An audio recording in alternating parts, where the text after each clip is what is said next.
You know I'm a hustler, hustler. You know I'm a hustler, hustler. Hey, it's your boy Lyle back again with another episode. Get Biz, do biz, get paid. Today I have a very special guest, Mr. Lyle Nearby, and he serial entrepreneur, contractor coaches, and I think he mentioned he invests in real estate just for fun. So a multi-talented man. Welcome to the show, Lyle. Hey, Luan, thank you for having me. Uh, so walk us back to how did you get into all of this? Yeah, well, it started a long time ago, quite honestly. I graduated high school. College wasn't for me, just to give you kind of the short version. College wasn't for me, so I went out on a construction site, started working construction. This was the late 80s, early 90s, and early 90s construction in New Jersey, where I'm from, kind of fell apart. And so I needed a job. I was about to get married to my first wife, and she knew of somebody, a cousin or something, that worked at Tiffany Company, the jeweler, in their distribution center. So I went and I got a seasonal job there in 1991, and ended up staying on, getting promoted to various positions until 2010. So I worked for Tiffany Company for almost 20 years. Most of my time was spent running a store. I was the director of the Charlotte store here from 2000, and I believe it was 2 to 2010. And after 20 years of retail, working for a public company, kind of got a little old. So I looked into buying a franchise. And in 2010, I ended up buying AdvantaClean of Monroe. Been running that ever since. Own it, run it. I've actually bought one territory, ended up buying another territory in 2016. So I've got two territories, run out of one office. Been doing that for a while, for 13, 14 years. And then now last year started phase one demolition, taking the skills we had doing mold remediation and demoing kitchens, demoing bathrooms, and turning that into a demolition company where we do interior demolition and site prep for remodel contractors.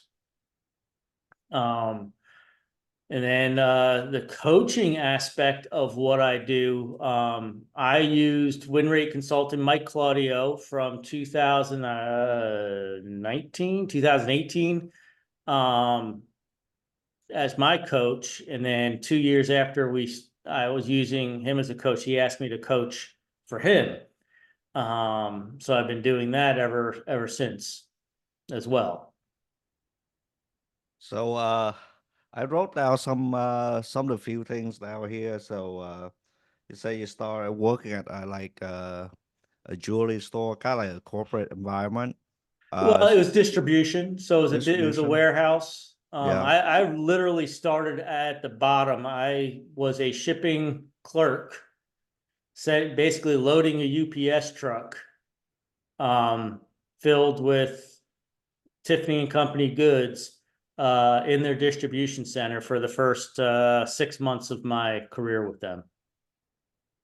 So what do you think that how did you think that experience prep you for where you are right now in terms of That's a great question, because I am a firm believer that even though you may move up, never forget what you've learned along the way. So, just even being a shipping clerk on a conveyor belt and loading a truck taught me how to be efficient, taught me how to use my time wisely. Even something as simple as stacking boxes in a truck, how to fit the most boxes in the truck. kind of making it a challenge in your own mind, because that could be pretty boring just sitting there scanning boxes all day long, but challenging yourself in your own mind of, all right, well, last hour I did 100 boxes. Maybe I can do 105 this hour, that type of thing. So it really, I think it set me up for success in the way that it taught me how to use my time wisely and motivate myself and also be the most efficient with my time. That's a great answer, and I think a lot of people can take some of this and just kind of apply it in their own life. And as people always think that, oh, there's no value in working at this position right now, or there's no value working at that position right now. But from my experience, like all the skill that I built up was from, your entry level job that you did back in 16, 17, teach you how to show up on time, teach you like how to make a game out of your position. Can I be faster than myself yesterday? And when you at the job, you kind of have a constraint, right? It's like, okay, I have 8 hours. What can I do? Right. Or I can only use this much material. What can I do? How can I save the most money for the company? And I think and I think a lot of people don't realize the skill set that they build over time, and then they kind of discount all that. Oh, I used to work at McDonald's. Well, it's kind of like if you think about McDonald's, it's kind of like a production line, and you Yeah. you, you kind of learn something from that, You right? absolutely. And sometimes you learn what not to do too. Like in that case, in when I started my career, I didn't always have a great leader and a great boss. So as I'm working those jobs, I'm thinking, all right, well, I liked what this leader did, but I don't like what this leader's doing. So when I someday become a leader, I will lead like the good leader, not like the bad leader. And so it's self-educating yourself in that way. Yeah. So I really like that because I talk to a lot of folks right now that maybe they're just starting out, and maybe they never um, really hold a job, right? Right. So so that's what and the most common problem that people in our space have is, oh, they can't keep a schedule, they Right. can't show up on time, they are bad with the communication. And so I think for the guy that I call them white collar, blue collars, that we had already worked for somebody in a corporate environment where maybe the culture wasn't as strong, but their system and their processes and all of that is already, imprint in our head. So like you say, you learn what not to do, so maybe you improve the culture a little bit, but you still take their system and their processes and how they lay out all this training and all these SOP and stuff, and then you make it better elsewhere. So I think the problem that the construction industry is experiencing right now is these guys only know how to show up, for their mom and dad. Maybe they grow up working with their mom and dad. Maybe there's not enough discipline going on in there. So when they actually start owning a company, and I hear this not from people, but from the client. Well, nobody ever called me back. Nobody show up on time. Yeah. Nobody communicates with me. So I think those are basic to me. Those are basic skill, but to some, those are the skill that they still need to acquire to be able to operate as a owner. Wouldn't you agree? Yeah, absolutely. And they need to learn how to communicate. The second job that I had when working for Tiffany and Company, I was a what they called a picking coordinator. So they saw a lot of like crystal vases and plates and things like that. And I was in the area where it was, I hesitate to call them older women because they were probably my age now, but older women that were picking these orders to be shipped out. And when I got the job, I'm observing, and they keep going up and down these, really having to move these heavy ladders and go up and down these heavy ladders. And I asked them, so why are you going up and down and moving the ladder so much? Well, that's where the merchandise is. So I sat back and I did a study of the fastest moving merchandise in the area and moved that down at basically shoulder height so they could easily pick it, and then moved all the slow moving stuff up top. And they thought I was crazy. Like, why are you messing with things? We know where things are. I said, because it's going to be easier for you, and it's going to take less time to do your job, and you're not going to have to push these ladders everywhere as often. So anyway, long story short, we did the study, we moved the merchandise, and the women there that were picking these orders ended up loving it because they were much happier. They didn't have to move these big heavy ladders all over the place. So had I just sat back and thought, well, that's just the way it is, that's the way they always do it, you know, I would not have been able to help them. But because I challenged or disrupted the norm there in a very small way, I was able to make it a much more efficient and make a department of much happier employees. That's so you say something interesting that you were observing the Yeah, system right. and changing the status quo, which is important, which I'm going to say into my next point right here is how important is it to, as a company and as a small business owner, to constantly monitoring and evaluate if the system is working uh, in an optimal state right now. What do you think that's gonna do to the bottom line? Well, I think it's very important, and it'll increase your bottom line if done properly. You need to ask your frontline employees, in your case, whether it's a carpenter or a laborer. In my case, it could be a air duct cleaning technician or a demolition technician. You know, ask them, what is the best way to get this done? What do you need from us to do a better job? The frontline employees have those answers. Now, can't always be done the way they want it to be done because you do have budgets and you do have other things that you have to consider. However, you should always start with your frontline employees to figure out what they need and let them know that you are expecting them to pick apart our process and procedures to make them better.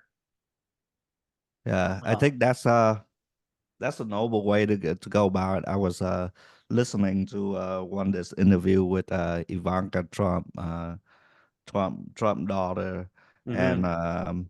they ended up so what Trump does is he go and ask all the front line, all the people that have been like really building the HVAC system or whatever system that they trying to put in the building, and their answer is completely different than the engineer answer, and most of the time they go with the frontline solution because they in it, they have the action to verify the theory, and sometimes as well, and I know theory sometimes don't work out well in the field, uh, Yeah. uh, right? And And I believe that he does that.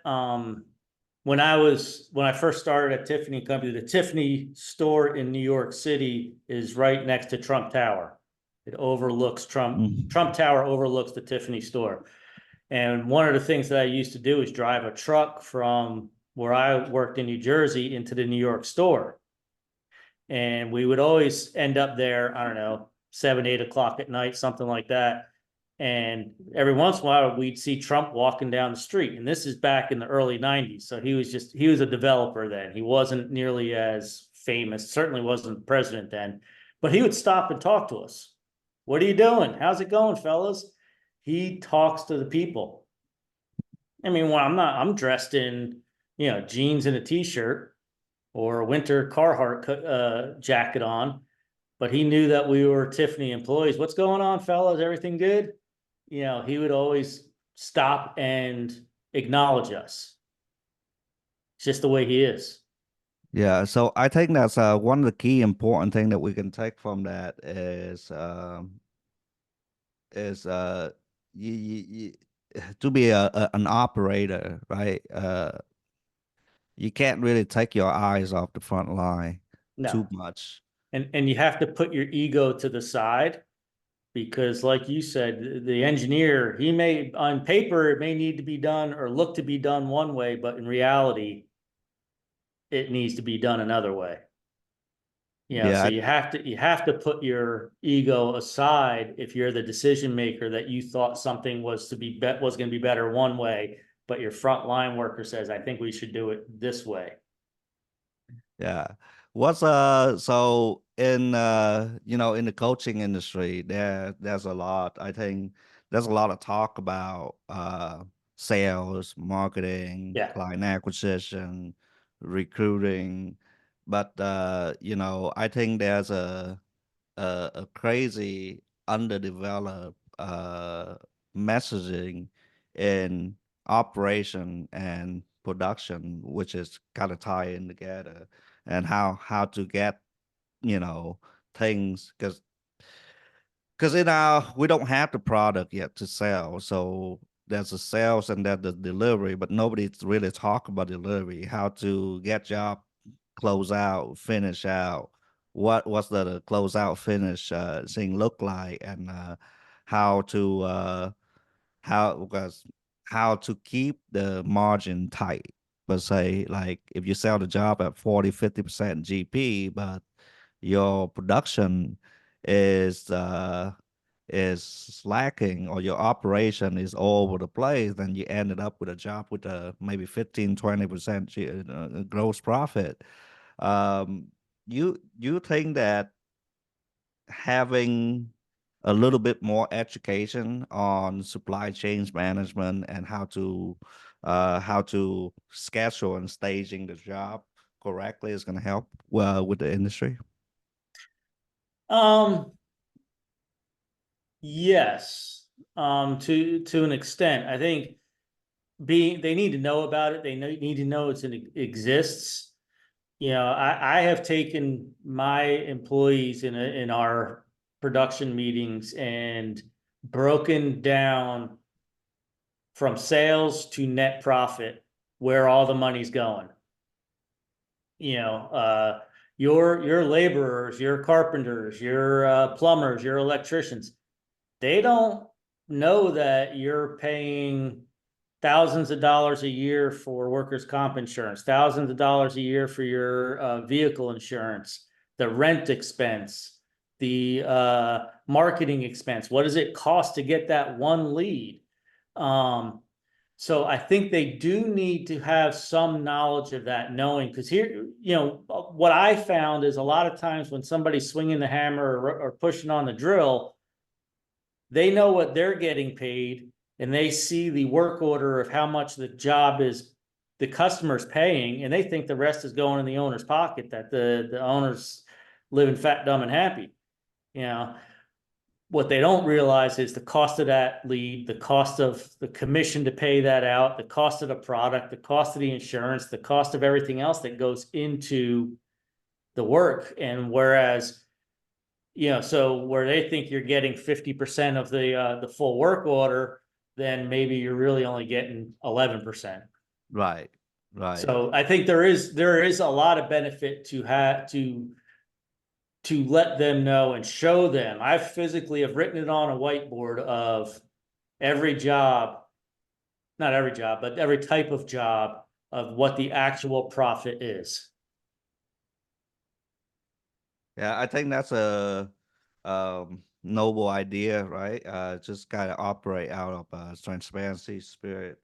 So what are some we're gonna change the subject here for Yeah. a little bit. What are some of the challenges that you run into when coaching people, coaching contractors? Um, The biggest challenge is you cannot want your client's success more than they want their success. Mm, mm, And then also getting them to do the work. What seemed to be so number one? You say you cannot want the success more than they want it. What do you mean by that? Talk to me a little bit about that. So as a coach, we want all of our clients to reach their goals. We're not giving goals to them. They're telling us what they want, and we're helping that come to fruition. Mm-hmm.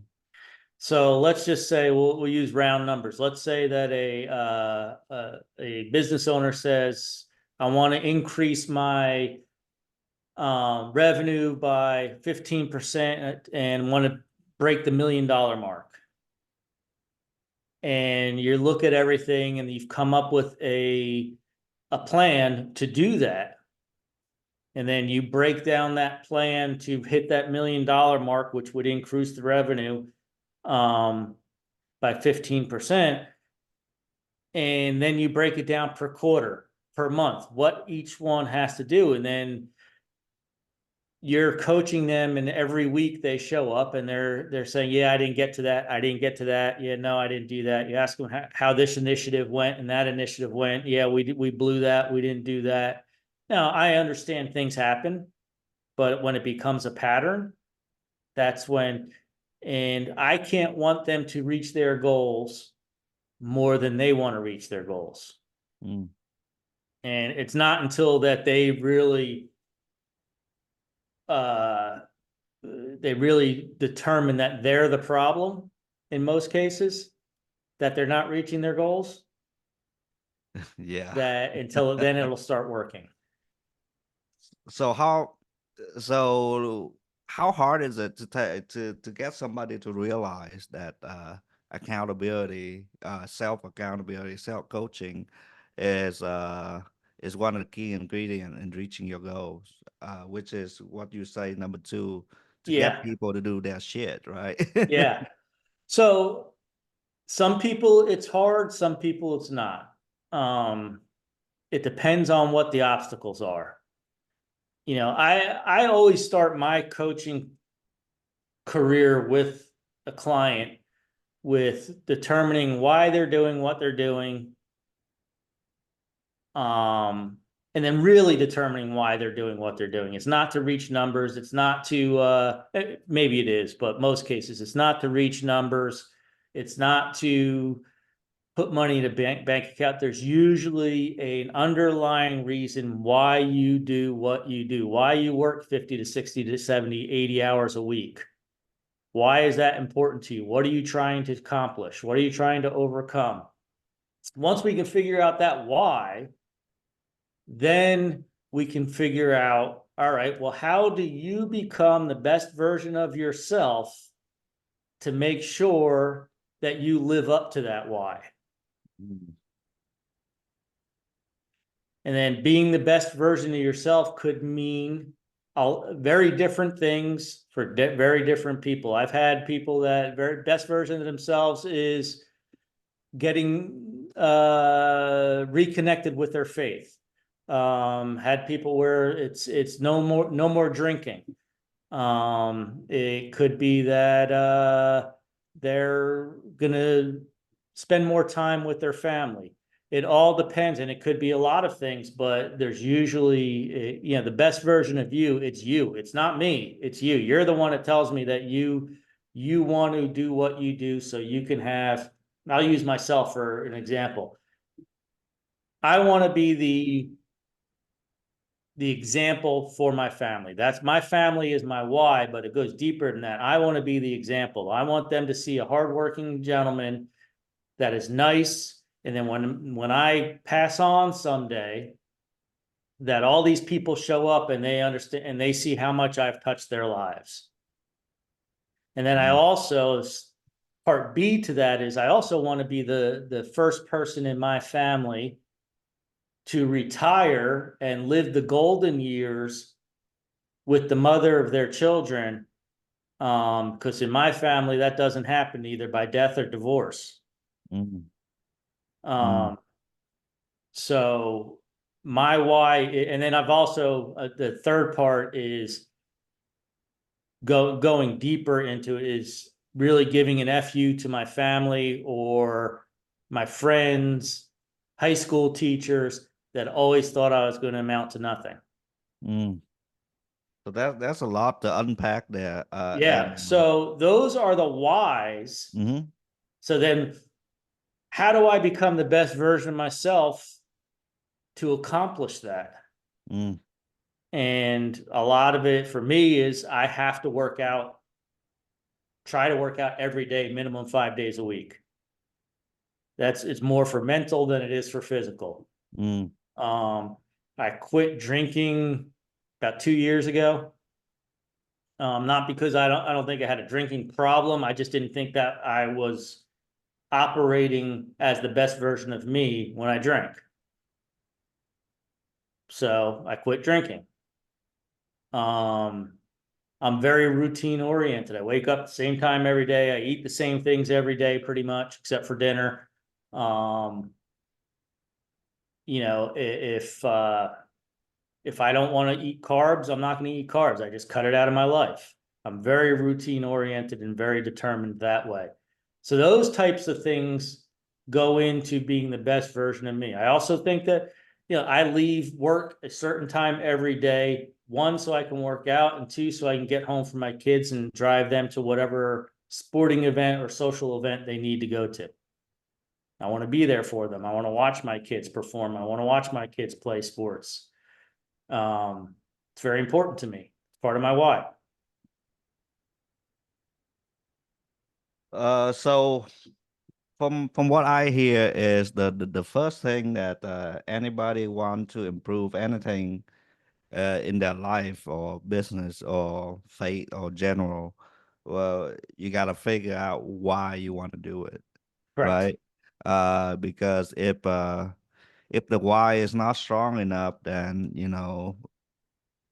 you can't pull through the challenges that maybe when you start changing yourself, there's gonna be, I call it the devil kind of pull you back to where you were, because Absolutely. changes your heart, right? I'm going through changes every year, almost every month, and if you don't have a why to tie it back to when you're struggling, and everybody does struggle, I wouldn't you agree that like a shaky why would not provide you enough clarity to Well, yeah, I to think reach of it your as goal? more. I think it more of a realistic why, not a shaky why. I think you Yeah, got to be honest with yourself, and right. my why changes often. It wasn't until relatively recently that I figured out that part of my why was the FU to people that doubted me. You Yeah, know, but I think again, you need to use that why as motivation and then use the motivation to create the discipline to get it done. I read this book by Patrick Bat David, and he says choose your enemy wisely. It's so most of the time, like we see it all the time, is like people get pissed about their competitor or whatever, or somebody that say something to them, and then they just kind of don't like that. But what Patrick Bet David and what you have come up with is, why not use that as a motivation? Because you know I think he interviewed Tom Brady. He interviewed all the great. They have this zone that they get in, Right. to where, like, okay, that person back in this day at exactly that time tell me that I can't be something, tell my family that I can't be something, tell Right. this person that I can't be something. And I think for all of us throughout our life, we'll have at least one or two person like that that telling us that we are not worth anything to be amount to anything, and those people usually is emotionally hurt us so bad that that it becomes seared in our memory. So the premise is to get, so why not use them as a motivation? Because the best revenge is you being successful. Correct. Yeah, I mean, Michael Jordan used to make stuff up in his head that somebody said something about him to Right. motivate him in specific games. Yeah, I do that a lot. Yeah, I mean, like it's not that, I don't go out right and say to people that, hey, this is I don't like the way you act. No, it's nothing like that. It's like, like you say something that I didn't like, and I'm gonna work on myself to be able to prove uh the result is just a byproduct of me proving to you that, hey, I'm worth it. I am who I am right yeah, now because of, thanks to your inspiration, right? So correct. that's almost always right now it's kind of, I'm not saying I'm laughing right now, but I'm kind of is laughing right now because when I started Deck Bros, almost every single person that I know in my circle of influence say that it wasn't a right idea. It wasn't the right move. Why would you give up a six-figure job to go do something that you have no idea or know nothing about? And now everybody is like, "Oh my God, you're doing so good now. You got everything set up now." I'm like, "Well, you didn't say that years ago." Yeah, yeah, Yeah, it's like, but now you say it, it's kind of late to get on the boat. yeah. Well, yeah, one of the biggest things that I think too is I've talked to clients about this, that we're not perfect. We're humans. We're going to behave like humans. And one of the biggest thing is you got to forgive yourself. Right. You know, I can have a drink tonight and I'll be pissed at myself, but I will forgive myself. I could miss the gym, but I will forgive myself. Now, if it becomes a habit, if it becomes a regular event, that's something different. Then you've got to make the change. But I remember having a conversation with a client who was going through something, had an extraordinarily bad day, and he did not handle it well. And I just said, listen, nobody expects perfection. What we expect is that you will be better today than you were yesterday. Mm. So yesterday was a bad day. Today, be better than you were yesterday. That's it. Well, good.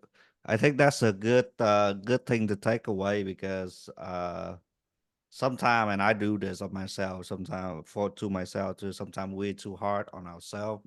Not because that we try to be, it's just like, fuck, I didn't say what I didn't do what I say I was set out to do, right? So it's like, well, I got to keep myself accountable, but then when does it stop being just accountability? But now it's more or less, I just want to drown in this pain. I just want to drown in this emotional feeling. I just want to drown in this woe is me, la la la la. And then one day turn into 2 days, turn into 3 days, turn into 4 days, and all of a sudden a week.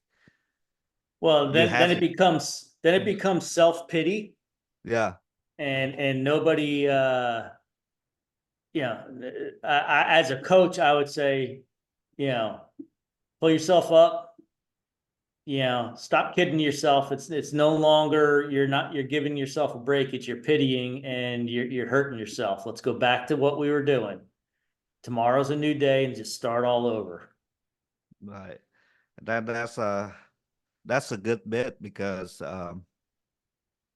like forgiveness is not easy, especially we are always our worst critic. Mm-hmm. And I see it in people. I see like like you just being hard on yourself. But then I do it to myself too. I'm like, it's like, but you know what? Like, I think I want to chill out for a little bit, just kind of give myself a break, like acknowledge the mistake, but then we're going to try to improve because, if the thing is, the funny thing is I coach everybody on this, on being vulnerable, being open, and um, being honest with yourself, right? And sometimes I don't do it. Sometimes I'm not honest with myself, right? But and I've said this before. I even said this to Mike once or twice. Like it's much easier to coach other people than it is to coach yourself. Oh, 100%. And you know, at some point you've got to say, all right, am I lying to myself? And cut it out. And yeah, we all have those, we all go backwards. Sometimes it Right. lasts a day, sometimes it lasts a week, a month. Hopefully it won't last too long, but we're all gonna do it. Uh, I uh, I I heard something. I was reading something, and they say that I think it was Alex Homozy or somebody. One of the best advice that anybody can follow is just follow your own advice that you give to other people. Mm-hmm. Just whatever, because we generally everybody in the game kind of know what to do, right? Kind of Yeah, know what to do. It's not like nobody hides anything anymore. There's no secret. There's no magic pill or whatever. Everybody generally know what to do when it comes to client acquisition, personal development, operational SOP, collection, recruiting. Everybody got like the playbook is out there, and we do give people the advice, but sometimes it's like, oh my god, I have to follow my own advice. Nah, I think I just go to sleep, you yeah. know because if everybody were to follow their own advice, we would have businesses that have no problem. Yeah, But well, that's it's easy to talk, it's easy to give the advice, but to actually do the work, it's a lot harder. Yeah. So basically, from coaching, wouldn't you say that why is important, and all role lead back to personal development? Yeah, absolutely. I think once you become the best version of yourself, business becomes a lot easier. I feel that way. And then Uh, it's your employees start seeing it and they want to follow in your footsteps. It becomes easier to coach your own employees through difficult times. Difficult conversations become a little easier if you're the best version of yourself because you've got nothing to hide. You remember, you don't have to remember lies, or you don't have to remember the truth. You only have to remember the lies. And when you're the best version of yourself, typically you're talking the truth to yourself. And it's easier to admit your own faults when you're the best version of yourself because you can fix it. But typically when you're lying to yourself, that will lead to another lie, which will lead to another lie. And typically that's in business anyway, that's a bad procedure, a bad job. You know, when you get in business to the point where you don't have to worry about the money and you worry about the customer service and doing the right thing by your company and your customers and your employees, not necessarily in that order, um, it becomes a lot easier. And that's all part of being the best version of yourself. Hmm. uh I think when that is the easiest way to lead is to lead by example. Yes. And then it might be hard on yourself, but I think about a decade ago, when I was young and still trying to find my way in the world. So when you're in your early 20, when you talk to people, you kind of inflate your status. You got to inflate how important you are. You kind of, you kind of tell all these. I wouldn't call them white lies or anything. I just call them like it's just bullshit, right? Yeah, And and I think something thing I had my second kid is that when it's like why am I even lying to these people that have nothing to do with anything that I'm doing at home? correct. So as soon as I start being honest with myself where I'm at and like what the situation look like, I'm like, well, I'm making like 38,000 a year. I have a second kid on the way. I don't have a fucking house. Jazz was still my girlfriend, and at that time, I don't have a way to take care of these people, and I'm out here, spitting bullshit off of people that don't even care about me. Yeah, So then when I start being honest about that, I'm like, well, how can I get a house? So I start asking my question, how can I get a house? Well, you probably need a promotion. You probably need, some type of steady income for the bank to give you money. Oh, your credits look like shit. You probably need to go fix all this, pay off some of all this stuff off so you can get credit to where it's respectable, where people can lend you money to buy a house. Oh, you not showing up to work on time. Oh shit, now I don't have a pedigree, uh what do you call it, the merits to be promoted. So now I gotta clean my work life up. So I mean, and all that happened within 3 months, yeah, you yeah. know. And it's a lot easier as a coach. Like if you're a client and you're telling me all these things, first thing you do is, all right, what can we control? Let's show up to work on time. Let's stop going out at night. Stop spewing those lies. Concentrate on what you want to concentrate on, your family, your girlfriend who will become your wife. And then the rest of the stuff, will not fall into place, but will start improving. But you can't look at it holistically. Otherwise, you'll just crawl into a corner and say, I can't do anything, so why bother doing? It's not anything I do is not going to fix it, so why bother? But you can make little changes here and there that will over time build on it and make and help you out. I mean, most of the time, like right now, where I'm in the position of, like I say, position of power, I can see the behavior happening with the employees and even my kids at home. It's like, uh, so how important is it? And I think, I now come to the realization that everybody needs somebody to Yeah. guide them along the way. Everybody need a mentor. Everybody need a coach. How important is it? You think that mentorship play a role in pretty much anybody growth trajectory and development? I think it's very, very important. It helps to have a mentor that you actually know and can talk to. But seeing somebody who is living the life that you want can also help. So, let's say you mentioned Patrick Bet David. Let's say you want to be like Patrick Bet David someday.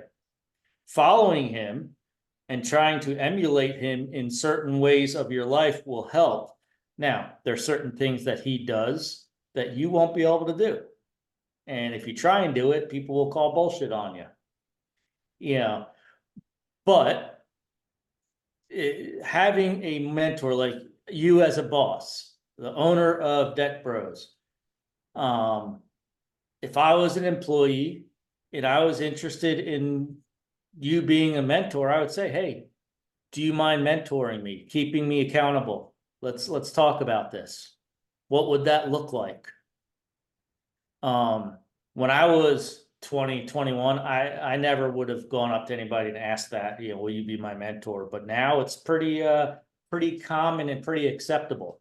I did have a lot of mentors along the way, people that I knew and respected that I could call for advice, and I would call for advice, and that would call me out on my own BS.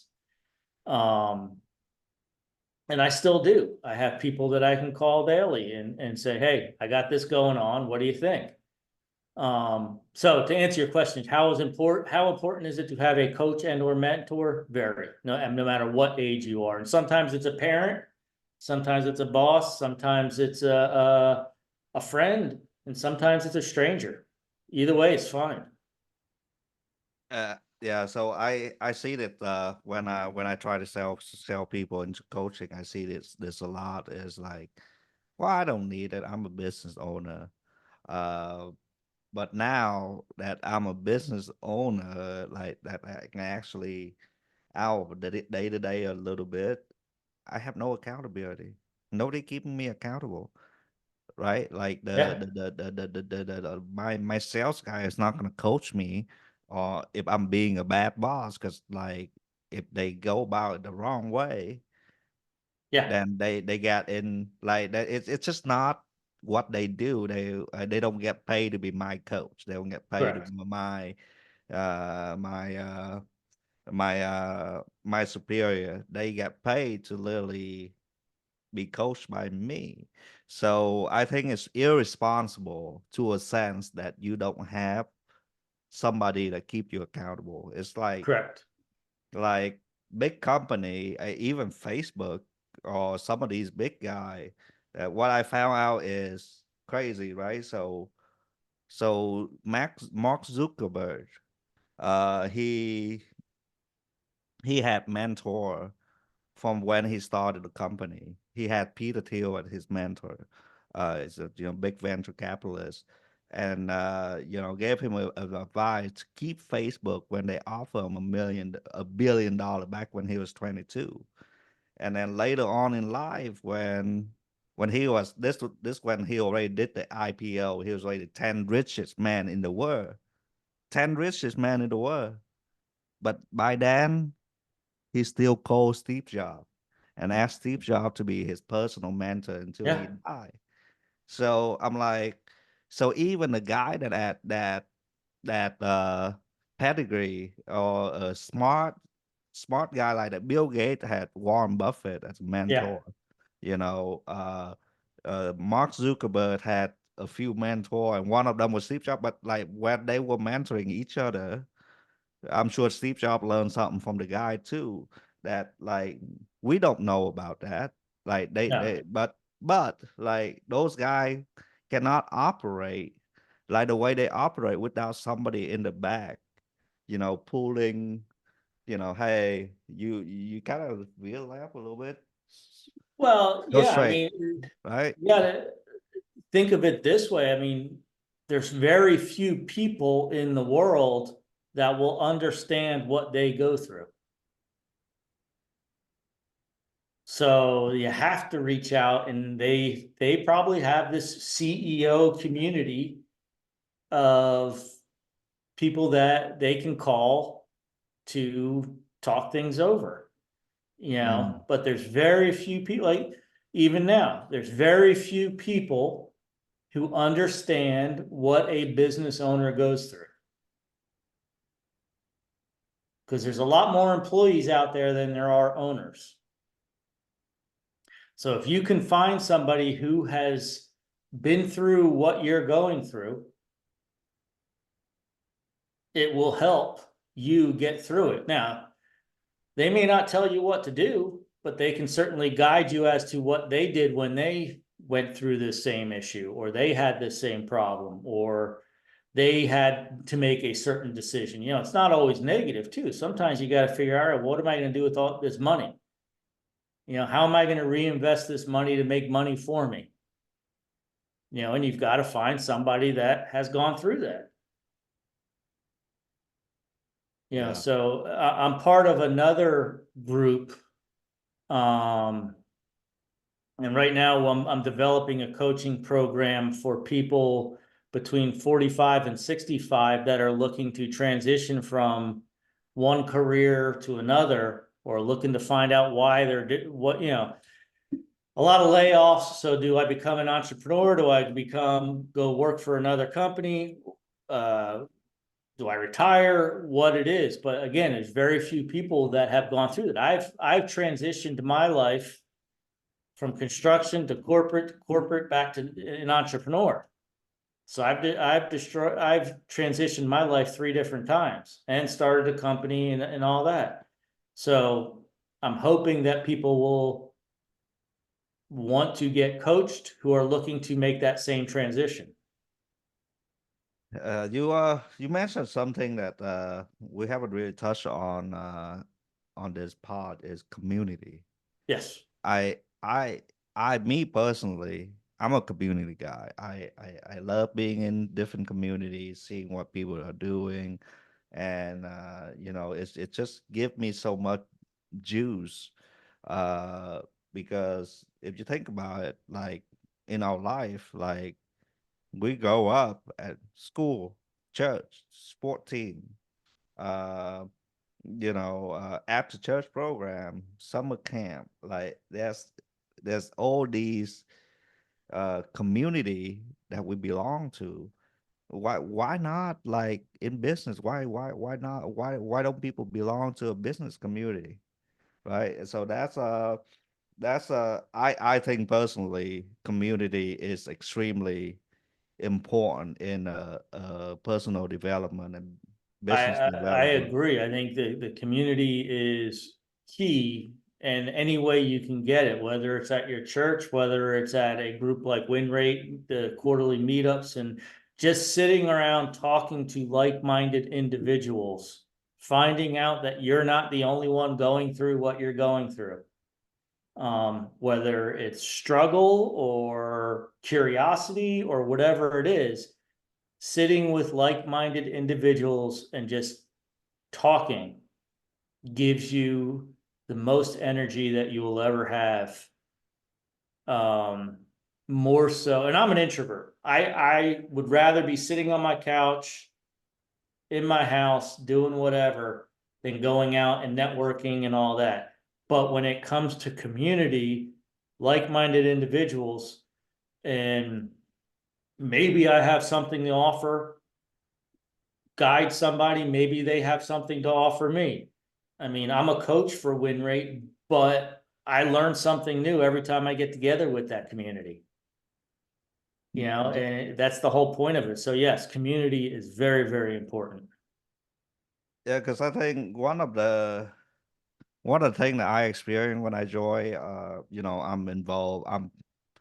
I probably pay for the most coaching and most, just because I got so much return from it, and I got so many brain to kind of help me run my company. Yeah. And I think the byproduct of that is I got to join some of these cool community, meet some of these cool people, and Yes. some of them ended up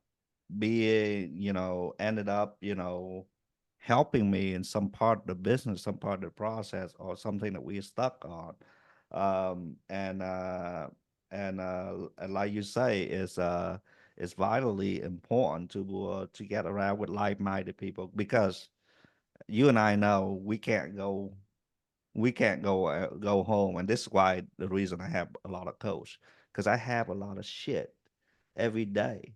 Yeah. I need to dump it on somebody so I don't have to go home and talk about how the project manager fucked that shit up, or how the sales guy underbid this job, or how everybody just like doesn't behave today.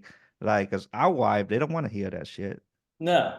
Or sometimes it's just an idea. I got Yeah, an idea for a new company. I got an idea for a new service in my company. yeah, And you need somebody either to tell you, hey, that's a great idea. Let's figure out how we can run with it. Or you got too much going on right now. Get that out of your head. That's an idea you can run with maybe in a year or two. right. Or what the idea is horrible. But yeah, I mean, it's tough to turn it off. But if you have somebody that is able to turn it off for you, like a mentor or a coach, it definitely helps. Yeah. So So I mean, to sum it up, is community is getting, learning from somebody who already been there, and then it's just a journey that somebody that willing to walk beside you to get you to where you want to be, right? And then I tell people all the time, it's okay if you change community uh, throughout your entrepreneurship journey, because everybody that come into your life that serve a purpose. I mean, the first community that I got into when I first started construction, it was good for me then, Yes. and then it wasn't good for me 3 months later. And then Well, and then and it's a process, because sometimes you're the newbie, the inexperienced person in the community, and then in 6 months, maybe you're the leader of that community. yeah, and And at some then point, you're going to grow out of that community and need to go to a different community. yeah, Yeah, I because mean, it's a process, and it's kind of like the circle of life that you need to follow in your entrepreneurial life. right, and then well, Andy, like if right now if somebody's stuck, right? Somebody's stuck, um, in and when they have business problem, it's not just business problem. It's usually bleed in, either the personal bleed into business or vice versa. It's either their business not making money, so now their home life is shit, or their home life is shit, and then it's bleeding into money. So if somebody is like putting out fire left and right, what is one of the advice that you can give them to just kind of like, hey, let's be calm and let's solve some problem. What would be the best advice you can give to a person in that situation? Well, first you got to, like you said, stay calm. And let's figure out exactly what the problem is. Because usually the fire is caused by a problem other than what you think it is. It could be you, it could be an employee, it could be a spouse, it could be whatever, but you have to actually think about and figure out and not lie to yourself of what the actual problem is. Sometimes the problem avoidance gets in the way. And the problem could be that you're not spending enough time in this certain area of your company. Maybe because you don't like that area of your company, but still it needs your time. So figuring out what the problem actually is will help you solve it much quicker. Mm. And then also asking your employees, doing a minimum of a quarterly SWOT analysis is very important for the whole team, because if you have the right culture, they will be very honest with you. And they will tell you what the problems are, and then you can create initiatives to solve those problems. Mm. And eventually you will be able to or get to the point where you know the problem's coming before it comes. Yeah,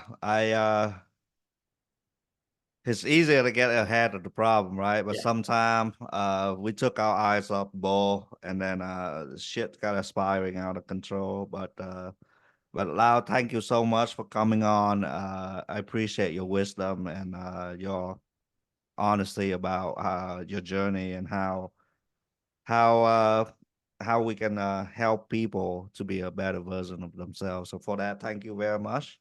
Thank you And for having me, Lon. You know I'm a hustler, hustler.